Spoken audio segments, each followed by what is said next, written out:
Good morning to all of you. Welcome again in your chemistry class. Today we going to discuss a new chapter, that is chapter number 10, S block elements. इसमें जो हम आज पढ़ेंगे वो हम पढ़ेंगे atomic and physical properties of alkali metals.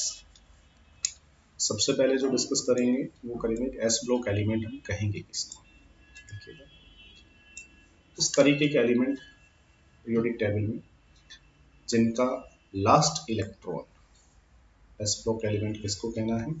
The s block element of the periodic table are those in which the last electron enters the outermost s orbital या s subshell।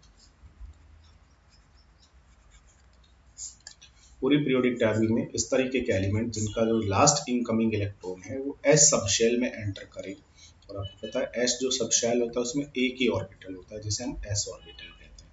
तो s ऑर्बिटल या s subshell में enter करे तो उसको हम क्या कहेंगे? उसको हम कहेंगे s ब्लॉक के एलिमेंट। s जो सबशेल होता है उसमें एक ही ऑर्बिटल होता है और एक ऑर्बिटल में मैक्सिमम आपको पता है 2 इलेक्ट्रॉन आ सकते हैं। इसलिए जो s ब्लॉक एलिमेंट होते हैं उनके अंदर केवल 2 ग्रुप ही कंसिडर किए जाते हैं belong to s block of the periodic table. इसमें से ग्रुप फर्स्ट वाले जो एलिमेंट होते हैं, ये वाले जो एलिमेंट होते हैं, फर्स्ट ग्रुप वाले जो एलिमेंट होते हैं of the periodic table consist of the element कौन कौन से होते हैं? लिथियम, सोडियम, पोटेशियम, रुबिडियम, सीरियम and francium. They are collectively known as alkali metals, इनको हम कहते हैं। लिथियम, सोडियम, पोटेशियम, रुबिडियम, सीरियम and francium. Those are so called because, अब इनको अल्कली मेटल्स क्यों कहते हैं? तो उसका आंसर है, देख लीजिएगा क्यों। क्योंकि they form hydroxide on reaction with water which are strongly alkaline in nature. ये जो मेटल्स होती हैं ये वाटर के साथ रिएक्ट करके और हाइड्रोक्साइड बनाती हैं, जो कि कैसे होते हैं? बहुत ज़्यादा इनके जो हाइड्रोक्साइड होते हैं अल्कली होते हैं। इसलिए ग्रुप सेकंड के जो एलिमेंट होते हैं ये वाले, इसमें कौन कौन से एलिमेंट आते हैं ग्रुप सेकंड के अंदर? Beryllium, magnesium, calcium, strontium, barium and radium. Strontium, barium and radium, in element को हम क्या कहते हैं? देखिएगा, these element with the exception of beryllium, beryllium जो होता है इसको छोड़ दीजिएगा, बाकी के जो होते हैं उनको कॉमनली हम क्या कहते हैं? अल्कलाइन अर्थ मेटल्स कहते हैं। उनको अल्कली मेटल्स कहते हैं फर्स्ट वालों को, सेकंड वालों को अल्कलाइन अर्थ मेटल्स कहते हैं। अर्थ मेटल्स क्यों कहते हैं? तो देखिएगा, these are called because, earth metals क्यों कहते हैं? क्योंकि इनके जो ऑक्साइड और हाइड्रोक्साइड होते हैं वो अल्कली होते हैं, पहली बात तो इसलिए अल्कली कह रहे हैं। और दूसरा, in nature and these metal oxide are found into the earth crust, और इनके जो ऑक्साइड होते हैं वो अर्थ क्रस्ट में पाए जाते हैं, इसलिए इनको अल्कली होते हैं। और अर्थ क्रस्ट में पाए जाते हैं इसलिए इनको हमने क्या कहा है? अल्कलाइन अर्थ मेटल्स हमने इनको कहा है। इसके बाद नेक्स्ट जो है वो है डायगोनल रिलेशंस। अभी हमने जनरल इंट्रोडक्शन पढ़ा, उसके बाद पढ़ रहे हैं डायगोनल रिलेशंस। ऐसा हमने पीरियोडिक वाले चैप्टर में पढ़ा है, पीरियोडिक टेबल वाले में, चैप्टर नंबर 3 में। लिथियम और बेरिलियम जो होते हैं फर्स्ट एलिमेंट है, फर्स्ट और सेकंड ग्रुप के, respectively exhibit some property which are different from those of the other member of the respective group। ये जो दोनों के दोनों मेंबर होते हैं पीरियोडिक टेबल के अंदर, फर्स्ट मेंबर जो होते हैं ये लिथियम और बेरिलियम, ये क्या करते हैं? अपने ग्रुप के अदर जो मेंबर्स होते हैं उनके साथ बहुत सारी डिसिमिलरिटी शो करते हैं। In these anomalous property they resemble the second element of the following group। और किसके साथ? जो सेकंड मेंबर होता है नेक्स्ट ग्रुप का, तो लिथियम किसके साथ? मैग्नीशियम के साथ। और बेरिलियम किसके साथ? एल्यूमिनियम के साथ। ये प्रॉपर्टीज में सिमिलरिटी शो करते हैं। This type of diagonal similarity is commonly referred to as diagonal relationship. इसी को हम क्या कहते हैं? डायगोनल रिलेशनशिप भी कहते हैं। तो लिथियम जो होता है वो मैग्नीशियम के साथ डायगोनल रिलेशनशिप शो करता है, बेरिलियम एल्यूमिनियम के साथ डायगोनल रिलेशनशिप शो करता है। thus lithium shows similarity to magnesium and beryllium with aluminium। the diagonal relationship is due to the similar, अच्छा अब ये करते क्यों है सिमिलरिटी शो? तो उसका लॉजिक देखिएगा, ये जो लिथियम है ये मैग्नीशियम के साथ क्यों शो करता है, क्योंकि लिथियम और मैग्नीशियम जो होता है उन दोनों का जो आयनिक साइज होता है और इन दोनों का जो चार्ज रेडियस रेशियो होता है वो अप्रॉक्स कैसा होता है, सेम होता है। दोनों का आयनिक साइज और दोनों का चार्ज रेडियस रेशियो, लिथियम के ऊपर चार्ज कितना होता है, +1 और इसका रेडियस, और मैग्नीशियम पर चार्ज होता है +2 और इसका रेडियस, दोनों का रेशियो जो है वो अप्रॉक्स कैसा होता है, सिमिलर होता है। इसलिए बेटा ये इनके साथ सिमिलरिटी शो करते हैं, डायगोनल रिलेशनशिप शो करते हैं। अब हमें क्या करना है इस चैप्टर में, वन बाई वन दोनों ग्रुप्स को डिस्कस कर, वन बाई, पहले जो हम पढ़ेंगे वो फर्स्ट ग्रुप के बारे में पढ़ेंगे, और जर्नल चीजें हैं ये पहले हमने सारे डिस्कस की हुई है। फर्स्ट ग्रुप एलिमेंट जिसको कि हम अल्कली मेटल्स कहते हैं, इनकी पढ़ते हैं एटॉमिक प्रॉपर्टी। पहले एटॉमिक प्रॉपर्टी में फर्स्ट प्रॉपर्टी है that is electronic configuration. Electronic configuration हमें इन सबका नोन होता है, सबका लास्ट में देखिएगा इलेक्ट्रॉनिक कॉन्फ़िगरेशन क्या आता है, S1 आता है। That's right, all alkali metals have one valence NS1 electron. ठीक है, सबके वैलेंस शेल में एक इलेक्ट्रॉन होता है NS1, और सारी की सारी कैसी होती हैं, इलेक्ट्रोपॉजिटिव मेटल्स होती हैं, ऑल आर इलेक्ट्रोपॉजिटिव मेटल्स होती हैं। इसलिए क्या करती हैं सारी की सारी, सॉरी,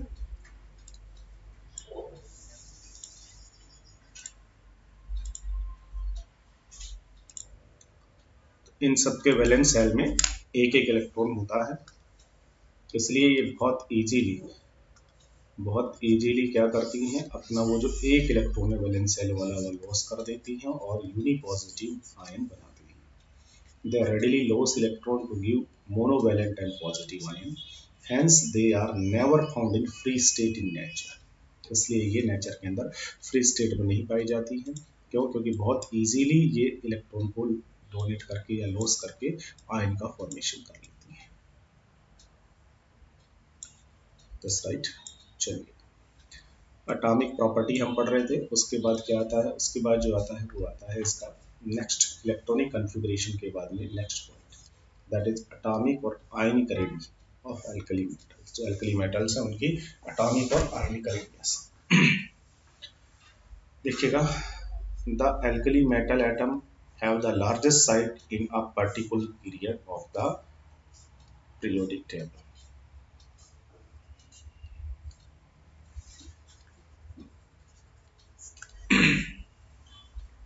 ठीक है, जो पीरियोडिक टेबल होती है, उस पीरियोडिक टेबल में किसी भी पीरियड के अंदर सबसे बड़ा जो साइज होता है वो किसका होता है, इसी एलिमेंट का होता है। इट मीन्स जो अल्कली मेटल्स होती है इनका ही होता है, क्योंकि हमने ऐसा पढ़ा हुआ है कि किसी भी पीरियड में लेफ्ट टू राइट जाते हैं तो साइज कंटिन्यूसली डिक्रीज होता है, इसलिए हर पीरियड में सबसे बड़ा जो साइज होगा वो किसका होगा, अल्कली मेटल्स का। The monovalent ion are smaller than the parent atom. That's right, क्योंकि ऐसा हमने पढ़ा है कि सोडियम और सोडियम पॉजिटिव के अंदर क्या होगा, सोडियम पॉजिटिव छोटा होगा और एन में बड़ा होगा। ऐसा पढ़ा है कि पेरेंटल एटम का साइज हमेशा ही बड़ा होता है, कैटायन छोटा होता है, क्योंकि इलेक्ट्रॉन लॉस हो जाता है, जिससे एक तो शेल जो है वो कम हो जाता है और दूसरा इफेक्टिव न्यूक्लियर चार्ज इंक्रीज हो जाता है। लेकिन जब हम एक ग्रुप में अप टू डाउन जाएंगे तो क्या होगा, तो देखिएगा साइज जो है वो लगातार कंटिन्यूस इंक्रीज होता है, क्योंकि नंबर ऑफ सेल इंक्रीज होते हैं, increase on moving down the group. Size जो है एटॉमिक भी और आयनिक रेडियस भी दोनों इंक्रीज होते जाते हैं। आप यहाँ से जो टेबल ड्रॉ है उससे आप देख सकते हैं। देखिएगा लिथियम का साइज देखिएगा, मेटालिक रेडियस कितनी है, सोडियम की पोटेशियम की कंटिन्यूसली इंक्रीज होती जा रही है। आयनिक रेडियस देखिएगा कम ज़्यादा और ज़्यादा और ज़्यादा। ठीक है, अप टू डाउन जाएंगे तो आयनिक जो रेडियस और मेटालिक रेडियस है वो इंक्रीज होते हैं। इसके बाद में next ionisation enthalpy of alkali metals. अब आयोनाइजेशन एंथैल्पी आपको याद होना चाहिए, ये हमने पीरियोडिक टेबल चैप्टर में पढ़ा है कि अगर आपके पास कोई भी गैसियस एटम या एलिमेंट अगर है उसके अंदर वैलेंस इलेक्ट्रॉन या सबसे लूजली बॉन्डेड इलेक्ट्रॉन, इसको अगर रिमूव कराना है तो तुम्हें इसको क्या देनी पड़ेगी बेटा, एनर्जी देनी पड़ेगी। और ये इलेक्ट्रॉन जब यहाँ से चला जाएगा तो ये जो एटम है उसके ऊपर पॉजिटिव चार्ज आ जाएगा, इलेक्ट्रॉन लॉस हो गया। तो इस इलेक्ट्रॉन को निकालने के लिए जो तुमने एनर्जी दी है दैट इज आयोनाइजेशन एंथैल्पी। अब ये इलेक्ट्रॉन अगर न्यूक्लियस से बहुत ज़्यादा दूर है तो आपको आयोनाइजेशन एंथैल्पी बहुत थोड़ी सी देनी है, क्योंकि इलेक्ट्रॉन जितनी ज़्यादा डिस्टेंस पर होगा उतना ही वो न्यूक्लियस के साथ वीकली हेल्ड होगा, और वीकली हेल्ड होगा इसलिए इजीली रिमूव हो सकता है, इसलिए इजीली रिमूव हो सकता है। That's right. तो आपको एनर्जी जो है वो कैसे देनी पड़ेगी, आपको कम देनी पड़ेगी। तो अप टू डाउन जाएंगे, साइज इंक्रीज होगा, साइज इंक्रीज होगा तो इलेक्ट्रॉन जो है वो लूजली बॉन्डेड होता चला जाएगा, इसलिए इजीली रिमूव हो जाएगा। Low and decrease down the group from lithium to sodium. This is because the effect of increasing size outweigh the increasing nuclear charge, and the outermost electron is very well screened from the nuclear charge. That's right. दूसरा क्या होगा, दूसरे जो electron ये दूर हो गया है, इसके अलावा अंदर जो इलेक्ट्रॉन्स बैठे होंगे तो वो भी इसको क्या करेंगे, रिपेल करेंगे। तो जितना बड़ा होगा उतना ही इलेक्ट्रॉन दूर होगा और इनर इलेक्ट्रॉन उसको रिपेल करेंगे, जिससे क्या होगा, जिससे इसके ऊपर स्क्रीनिंग इफेक्ट बढ़ जाएगा और जेड इफेक्टिव कम लगेगा। देख लीजिएगा इनका आयोनाइजेशन एंथैल्पी देखिएगा, लिथियम जो है उसका इलेक्ट्रॉन निकालना है तो आपको 520 जो है इतना किलो जूल पर मोल एनर्जी देनी है। सोडियम में, पोटेशियम में तो कम एनर्जी आपको कंटिन्यूसली देनी पड़ेगी, इसलिए आयोनाइजेशन एंथैल्पी जो है वो कम होता चला जाएगा। इसके बाद next hydration enthalpy. Hydration enthalpy देखिएगा, हाइड्रेशन एंथैल्पी क्या होती है, ये थर्मोडायनेमिक्स में पढ़ा है कि अगर आपके पास कोई भी आयन, ये आयन है और गैसियस स्टेट में ये आयन है, जैसे ही इसको वाटर में डालेंगे तो बेटा ये वाटर के जो मॉलिक्यूल्स होते हैं, आपको पता है वाटर के मॉलिक्यूल्स कैसे होते हैं, पोलर होते हैं, जिसमें हाइड्रोजन है पार्शियली पॉजिटिव एंड ऑक्सीजन है पार्शियली नेगेटिव। तो वाटर के जो मॉलिक्यूल्स होते हैं उनमें ऑक्सीजन के ऊपर पार्शियली नेगेटिव चार्ज है, इसलिए क्या होता है, वाटर के जो मॉलिक्यूल्स होते हैं वो इस आयन को क्या करते हैं, अट्रैक्ट करते हैं। That's right. और वाटर के मॉलिक्यूल्स आयन के साथ में जुड़ जाते हैं, इसको हम हाइड्रेशन कहते हैं। जब वाटर के मॉलिक्यूल इसके साथ जुड़ते हैं तो यहाँ से क्या होता है, एनर्जी जो है वो रिलीज होती है, और जो एनर्जी रिलीज होती है उसी को हम क्या कहते हैं, हाइड्रेशन की एंथैल्पी कहते हैं। That is enthalpy of hydration. अब ये एंथैल्पी ऑफ हाइड्रेशन कब ज्यादा होगी, ऑब्वियसली ये सीधा सीधा से अट्रैक्शन फोर्स पे डिपेंड करती है। अट्रैक्शन फोर्स स्ट्रॉन्ग है तो रिलीजिंग एनर्जी ज्यादा, अट्रैक्शन फोर्स कम है तो रिलीजिंग एनर्जी कम। बस राइट। अट्रैक्शन फोर्स किस पर डिपेंड करता है, ये डिपेंड करता है, ये जो कटायन है ना, इस कटायन के चार्ज डेंसिटी पर। चार्ज की डेंसिटी, चार्ज डेंसिटी का मतलब होता है चार्ज अपॉन रेडियस रेशियो।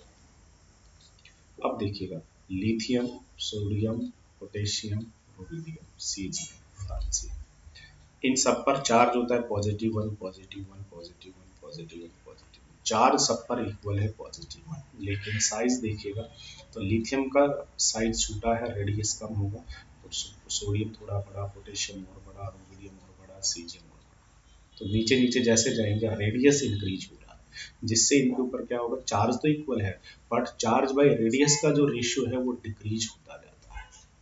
बस राइट, डिक्रीज होगा।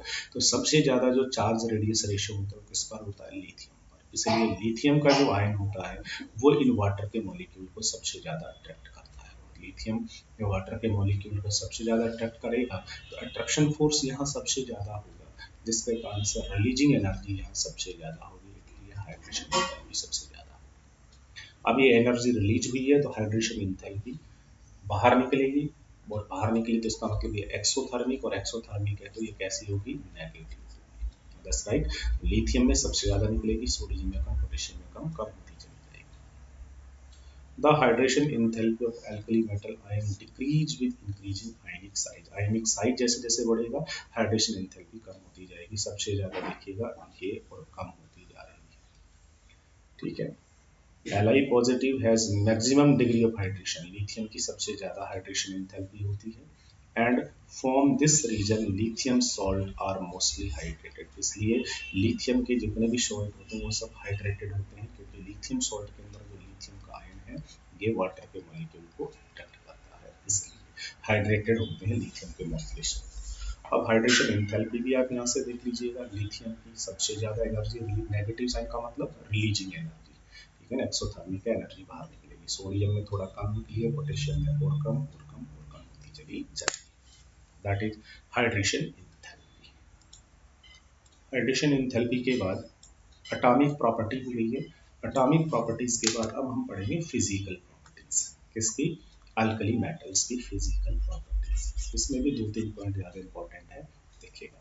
सबसे फर्स्ट जो फिजिकल प्रॉपर्टी है उसे देखिएगा, all alkali metals silvery white, चांदी की तरह चमकदार होती हैं, सॉफ्ट होती हैं, हल्की होती हैं। Because of the large size, इनका साइज बहुत लार्ज है। These element have low density which increase down the group from lithium to cesium. However, potassium is lighter than sodium. Density की अगर हम बात कर लें, ये आपका हो गया डेंसिटी। डेंसिटी देखो, पीरियोडिक टेबल है, पीरियोडिक टेबल में सबसे बड़ा साइज किनका होगा? तो ये वाले जितने भी एलिमेंट, इनसे सबसे बड़ा साइज तो इनका ही होने वाला है। दैट्स राइट, साइज बड़ा है। अब आपको याद है डेंसिटी इज इक्वल टू क्या होता है? Mass by volume. अब इनका साइज बड़ा है तो ऑब्वियसली वॉल्यूम बड़ा होगा। वॉल्यूम बड़ा होगा तो बड़ी वैल्यू का डिवाइड लगाओगे तो डेंसिटी क्या आएगी? कम आएगी। तो पूरी पीरियोडिक टेबल में इनकी जो डेंसिटी होती है एल्कली मेटल्स की, वो कैसी होती है? कम होती है, लाइटर होती है, कम होती है। अब देखिएगा, ऊपर से नीचे जा रहे हैं तो क्या होता है? अप टू डाउन जाएंगे तो क्या होता है बेटा? ऊपर लिथियम है, फिर कौन है? सोडियम, फिर कौन है? पोटेशियम, पोटेशियम के बाद रुबिडियम, फिर कौन है? सीजियम। ऊपर से नीचे जा रहे हैं, क्या होगा? तो ऊपर से नीचे जा रहे हैं तो देखना बेटा, मास जो है वो मास भी इंक्रीज होगा, मास भी इंक्रीज होता है। दस राइट। और ऊपर से नीचे जा रहे हैं तो वॉल्यूम भी इंक्रीज होता है, ये भी इंक्रीज होता है, ये भी इंक्रीज होता है। लेकिन मास के कंपैरिजन में वॉल्यूम जो होता है ना, वो ज़्यादा इंक्रीज होता है या कम होता है? देखिएगा, मास के कंपैरिजन में वॉल्यूम ज़्यादा इंक्रीज हुआ है या वॉल्यूम कम इंक्रीज हुआ है? एक बार कंपैरिजन कर लेते हैं थोड़ा सा। देखिए, लिथियम की अगर मैं बात करूँ, लिथियम देखना, अगर मैं इधर इस तरफ लिखता हूँ कि लिथियम, लिथियम का एटॉमिक नंबर 3 और मास नंबर 7। सोडियम पे गया, लिथियम से सोडियम, एटॉमिक नंबर 11, मास कितना हो गया? 23। लिथियम का कॉन्फ़िगरेशन होता है, क्या होता है? 1s2 2s1। सोडियम होता है 1s2 2s2 2p6 3s1। Lithium जो होता है बेटा, उस लिथियम में ये nucleus, first shell, second shell, 2s1 इसी में हो जाएगा। सोडियम में क्या हुआ? Nucleus, first shell, second shell, third shell, 3s1। जब आप लिथियम से सोडियम पर जा रहे हो तो देखिएगा क्या हुआ, मास 7 था, 7 से 23 हो गया, तो मास इंक्रीज हुआ। और साइज में देखिएगा क्या हुआ, साइज के अंदर यहाँ ओनली 2 सेल थे, यहाँ पर केवल 3 सेल ही हुए। तो सेल में इंक्रीमेंट जो है वो केवल एक का हुआ है, बट मास में इंक्रीमेंट देखिएगा कितने का हो गया? 7 से 23 बहुत ज़्यादा इंक्रीमेंट हो गया। इसका मतलब जब अप टू डाउन जाते हैं तो मास भी इंक्रीज होता है, वॉल्यूम भी इंक्रीज होता है, बट मास में जो इंक्रीमेंट है वो वॉल्यूम के कंपैरेटिव ज़्यादा होता है। इसलिए मास ज़्यादा बढ़ेगा तो ऊपर वैल्यू वाली, ऊपर की वैल्यू ज़्यादा बड़ी है, नीचे वाली कम है, कम का डिवाइड लगाओगे तो ये ज़्यादा आएगा। इसलिए अप टू डाउन जा रहे हैं ना, तो डेंसिटी जो है वो डेंसिटी क्या होती है? इंक्रीज होती है। That's right. तो सबसे कम डेंसिटी किसकी होगी? लिथियम की, उससे ज़्यादा सोडियम की, और ज़्यादा पोटेशियम, और ज़्यादा रुबिडियम, और ज़्यादा सोडियम। अब देखो, सोडियम और पोटेशियम दोनों की अगर डेंसिटी की बात की जाए या इनके डेंसिटी का ऑर्डर में पूछे तो क्या ऑर्डर होना चाहिए? लिथियम जो है उसकी डेंसिटी होनी चाहिए कम, उससे ज़्यादा सोडियम की, और ज़्यादा पोटेशियम की, और ज़्यादा रुबिडियम की, और ज़्यादा सीजियम की, और ज़्यादा, ये ऑर्डर होना चाहिए। तो किसकी डेंसिटी कम और किसकी ज़्यादा होनी चाहिए बेटा? यहाँ से याद रखना है, सोडियम और पोटेशियम में होना पोटेशियम की डेंसिटी ज़्यादा चाहिए, बट एक्चुअल में ऐसा नहीं है। एक्चुअल में जो ऑर्डर होता है डेंसिटी का वो होता है कि लिथियम, लिथियम से ज़्यादा पोटेशियम, फिर होता है सोडियम, और उसके बाद में रुबिडियम, सीजियम। ये एक एक्सेप्शन है। डेंसिटी ज़्यादा होनी चाहिए थी किसकी? पोटेशियम की, बट होती किसकी है? सोडियम की। तो सोडियम से पोटेशियम पर जब जा रहे हो, सोडियम से पोटेशियम पर जब आप जा रहे हो तो डेंसिटी कम हो गई है। क्वेश्चन राइज हुआ सर ऐसा क्यों हो गया? अब मैं आपको यहाँ पर इसका आंसर एक्सप्लेन कर देता हूँ कि ऐसा क्यों हो देखिए, सोडियम से पोटेशियम की बात करें तो पहले हम सोडियम की बात कर लें। सोडियम कितने नंबर पे आता है? 11 पे। 1s2, 2s2, 2p6, 3s1। Potassium आता है कितने पर? 19 पे। 1s2, 2s2, 2p6, उसके बाद 3s2, उसके बाद 3p6, उसके बाद 3d खाली, उसके बाद 4s1। राइट। तो अब यहाँ पर 3d वैकेंट है और इलेक्ट्रॉन 4s में गया है। यहाँ पर क्या होगा? ये न्यूक्लियस होगा, first shell, second shell, third के s में इलेक्ट्रॉन। यहाँ पर क्या होगा? Nucleus, first shell, second shell, third shell, fourth के s में इलेक्ट्रॉन, और थर्ड के अंदर d पूरा का पूरा वैकेंट है। इसलिए जब हम सोडियम से पोटेशियम पर जाते हैं तो मास में कोई बहुत ज्यादा इंक्रीमेंट नहीं होता। सोडियम 11 नंबर पे आता है, टॉपिक नंबर 11 है, और इसका जो मास नंबर है वो कितना होता है? 23। पोटेशियम 19 पे आता है और मास नंबर होता है 39। तो मास नंबर में इंक्रीमेंट हुआ, ठीक है, और वॉल्यूम में भी इंक्रीमेंट हुआ, लेकिन वैकेंट डी ऑर्बिटल्स के आ जाने के कारण से इसमें वॉल्यूम में जो इंक्रीमेंट होता है वो बहुत ज्यादा होता है, बट मास में इंक्रीमेंट उतना ज्यादा नहीं होता। इसलिए अगर हम यहाँ डेंसिटी कैलकुलेट करेंगे तो सोडियम से जब पोटेशियम पे जा रहे हो तो मास में जो इंक्रीमेंट हुआ है वो कंपैरेटिव कम होता है। मास का इंक्रीमेंट जो है वो कम होता है, और उसकी बजाय किसका इंक्रीमेंट ज़्यादा होता है? वॉल्यूम का इंक्रीमेंट ज़्यादा होता है। नीचे वाली वैल्यू बढ़ेगी तो डेंसिटी कम हो जाएगी। इसलिए सोडियम से पोटेशियम पर जा रहे हैं ना, तो जो डेंसिटी है वो इंक्रीज होती है, बाकी में इंक्रीज होती है। लॉजिक क्या होगा? when we goes from sodium to potassium, then due to the presence of vacant d orbital, the increment in mass is lesser comparison with increment of volume. Volume का increment ज़्यादा होता है, इसलिए जो डेंसिटी है वो डेंसिटी कम हो जाती है पोटेशियम की। तो राइट जो ऑर्डर है वो हमारा ये ऑर्डर है, राइट ऑर्डर ये वाला, क्योंकि ये कैसा है? रॉन्ग है। ये एक इम्पोर्टेंट क्वेश्चन भी है, याद रखेंगे। उसके द मेल्टिंग पॉइंट और boiling point of alkali metals are low. इनका जो एमपीबीपी होता है वो लो होता है। अब क्वेश्चन अराइज होता है कि सर इनका एमपीबीपी जो है वो लो क्यों?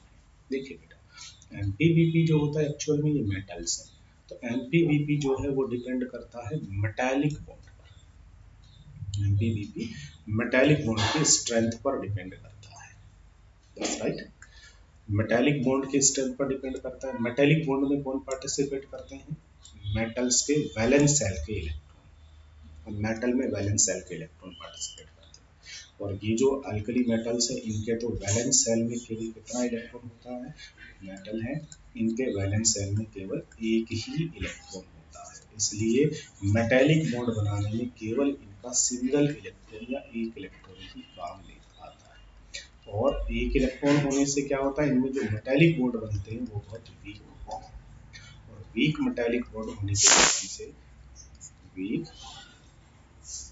मेटेलिक वीक मेटेलिक बॉन्ड होने के कारण से ये इजीली क्या हो जाती है? मेल्ट हो जाती है और बॉइल हो जाती है। Low indicate weak metallic bond, that's right, due to presence of only a single valence electron in that. ठीक है।